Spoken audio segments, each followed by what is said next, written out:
Okay, this next one here is a limiting reactant problem with solutions. So you work this the same way that you would a mass limiting reactant one. Pick which reactant you want to start with.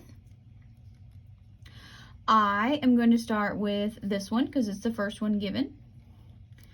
And when we're doing solution stoichiometry here, we want to think about our units here. And we're going to be evaluating this product. So this is the product we're going to. So first, I'm going to go with potassium sulfate, and I'm going to go to lead sulfate. So I know in order to change substances, I need to get to moles. So I'm going to start with 55 milliliters of K2SO4. And my solution for every 1,000 milliliters is 0.102 moles K2SO4.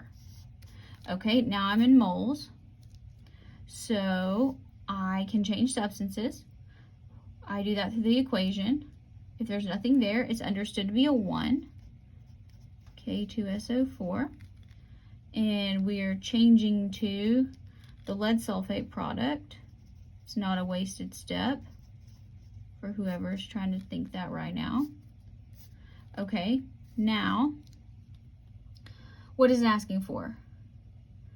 Grams, because it wants to know the mass. Do I know how to get from moles to grams? Yes. I'm going to need my periodic table to do that. So lead is 207.2. S 32.06, and there's 4 oxygens at 16 apiece. Oh, how about plus, not times? There we go. 303.26.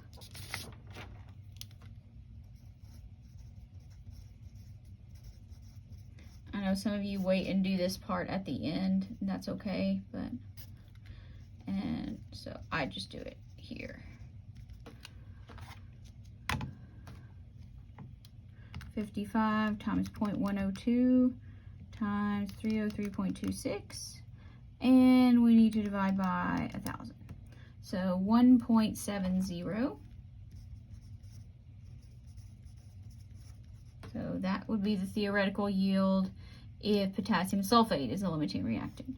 But we don't know if it is because lead acetate could be. Now we have 35 milliliters of lead C2H3O2 acetate solution.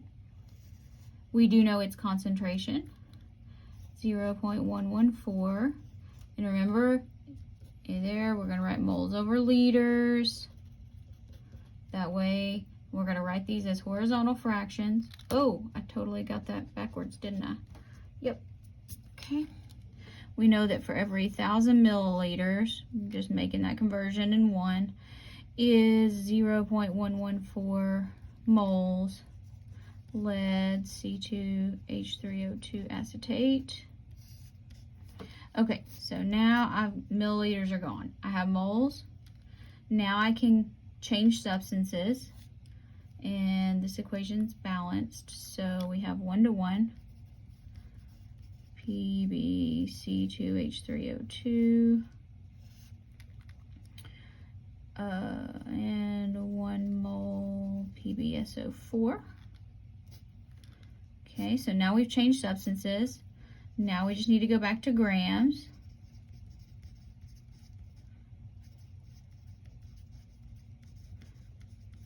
All right, I know it gets cumbersome writing all these formulas out. I'll do it anyway. 35 times 0.114, you can't see that, times 303.26, and divide by 1,000. 1.21. All right. So right now, we know that our limiting reactant, pick the smaller one, is going to be the one that resulted in the smallest one, C2H3O22. So it's lead acetate. Our theoretical yield is the amount that we get, and that should always be expressed in either grams or milliliters. Don't leave it in moles. And our percent yield, we're going to figure out right now. We actually collected 1.01 grams. We should have made 1.21 grams. We multiply it by 100. Times 100. So 83.47.